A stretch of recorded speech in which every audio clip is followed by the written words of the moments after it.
Hi, I'm Linz. And I'm Rupert. And this is Neeks. Welcome to the Oak House. We wanted to retain the character, but obviously not have all the maintenance and all the expense of running what was a very beautiful old house. Traditional furniture can mix really well. Yes, I totally agree traditional with that. mixed with contemporary. Yes, you can pretend that in the middle of winter that you're sitting in the garden. It's a very nice area to sit at any time, really.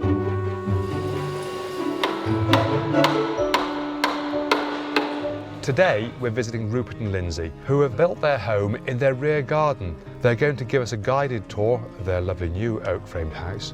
Well, when I say new, 8 years down the line. So part of today's video is going to be about what is an oak frame like to live with going forwards, and what tips, with the hindsight of 8 years, would Rupert and Lindsay give to the budding self-builder.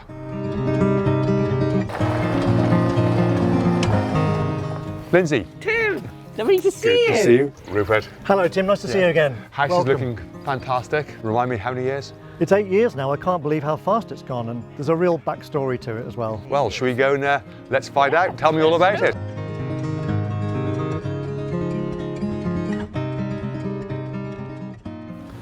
Wonderful. Well, thank you very much indeed. It's great to catch up. Now, I think we've got a little bit of a start of the backstory, haven't we? Well, there is. I mean, we've been working together, Tim, for about 15 years now. We first met at the Home Builders Show in 2006. We had then a 7-year planning battle. Because this house is built in your old back garden. Yeah, outside the village boundary, so there was a big challenge there. And then finally we got our approval in 2014, built it the year later. Then you asked me to join the company, so right. Here we are.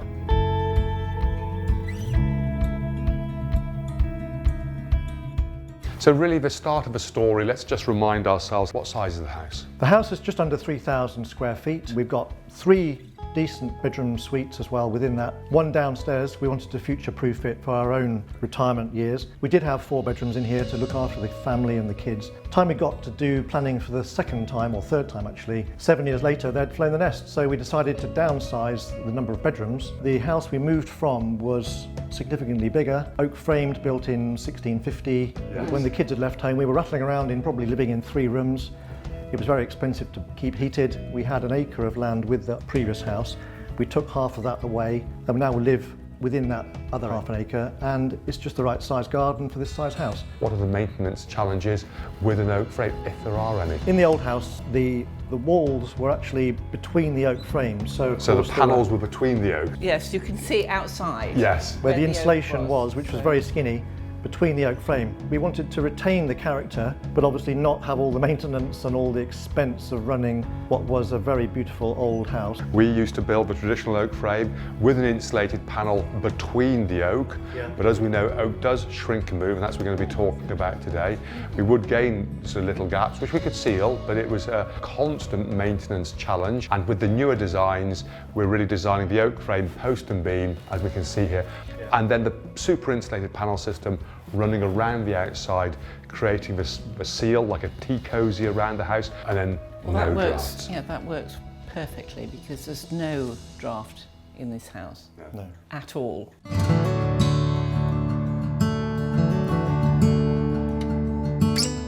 When we're designing the oak frame, we design in a bays system, and we utilise the bays to create spaces and then the beams over to define a space as opposed to dividing. Have you changed anything over the last 8 years? I haven't changed anything really. It's sort of very easy to work in. We've got the beams running around the posts in the corner post and beam for braces. You've missed out the cabinetry across the walls. Yes. That's a choice. You could have put cabinets there, but you've chosen not to. We wanted to obviously see the beams, and so we've got a tall cupboard, but we've only got the cupboards over the argot. It highlights what we spoke about earlier with the construction, because the posts in the corners sit inside the actual panel. Yeah. So we've basically just tied it up around the edges where those posts may have shrunk back slightly. Plasterboard being behind the oak has allowed us to fill those very neat and tidy without any decorating anxiety at all. I always love a veranda, and I know you've got a great veranda outside. And going out from the kitchen there, we've got the sliding doors there, haven't we? Looking out onto the garden. It is just such a lovely place to sit,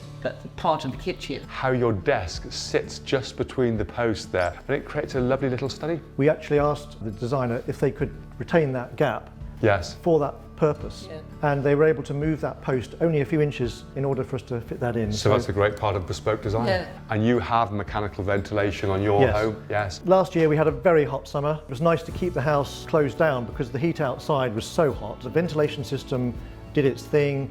It kept the house feeling really comfortable inside.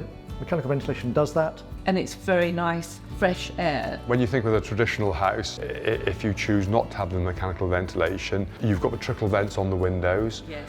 But it doesn't move the air, does it? It's about shifting the air and shifting the stale then- air and the hot air out. I mean, last summer when it really, really was hot, it felt as though it was air conditioned when you came in here. I have had comments of people sometimes say, well, if I have the mechanical ventilation and it's a hot summer and it's drawing air from outside in, am I drawing the hot air in? You can regulate the incoming air temperature, and we have it in the summertime down at the minimum, so Yes. it won't bring hot air in. The units are quite chunky. They're about 4 foot by 2 foot. So designing with your designer a space for that unit so it can vent out of a roof plane, ideally out of the way, not visible, is important. You must have had masses of furniture, and I do think that chosen carefully, the old traditional furniture can mix really well. All Yes, this sort I of totally agree traditional with that. mixed with contemporary. Yes, it does flow quite nicely with the antique sort of furniture. The combination of the Yes. two, just working in harmony really, and creating that lovely No right or character. wrong, it just seems to work. Yes. So good.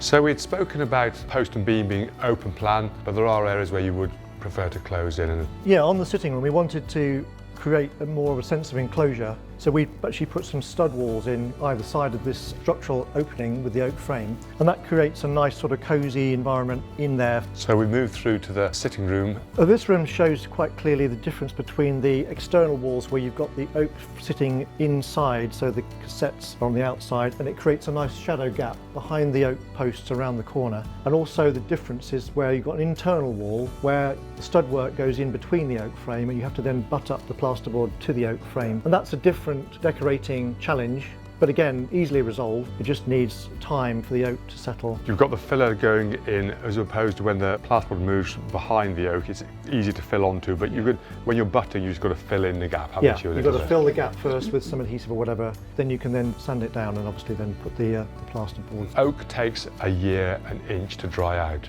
So on an 8x8, you were talking sort of 8 years, but probably the movement you would have noticed would have happened within the first couple of years. Definitely. Yeah, yeah. The frame sort of needs to get used to its sort of domestic environment it's living in now. Yes. And I think it's important to understand that as a homeowner, not pump the heating up to 25 degrees on day one, give the frame a That chance is to yeah, settle. very important.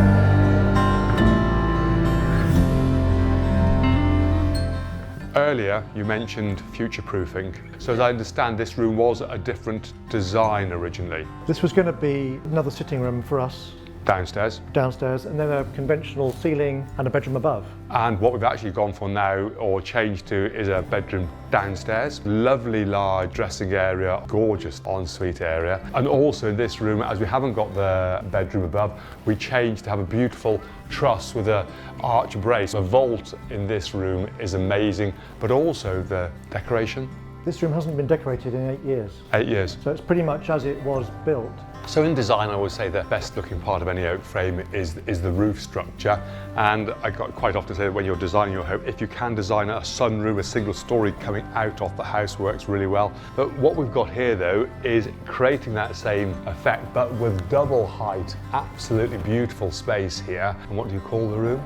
Tiger room. Tiger room. So that comes to the tigers on the side here, which look absolutely magnificent. I think this is my favourite space within your home. Interestingly, this is one of the areas of the house that over the time we've lived here has actually evolved from something quite different. When we first moved in, we had the big dining table, which was fully extended out more than twice the length it is now. And we realised actually we never used the table to that extent. So we thought, well, let's contract the table back to its small size. And we found this lovely space, which is a great link between the house and the garden. In the height of summer, when it's jolly warm, the solar glazing we have in the construction keeps this part of the house beautifully ambient. You can pretend that in the middle of winter that you're sitting in the garden. It's a very nice area to sit at any time, really. Any points to think about that you've had to look after within this space? The frame hasn't been touched. We did obviously have to tidy up around the edges for the wallpapering, but other than that, up top, again, similar to our bedroom where you've got some slight shrinkage, but it doesn't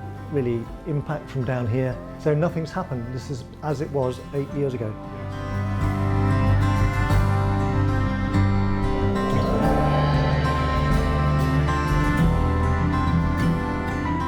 We're talking about maintenance 8 years in. We've just left it. It's just seasoned, weathered down with the sunshine and the rain.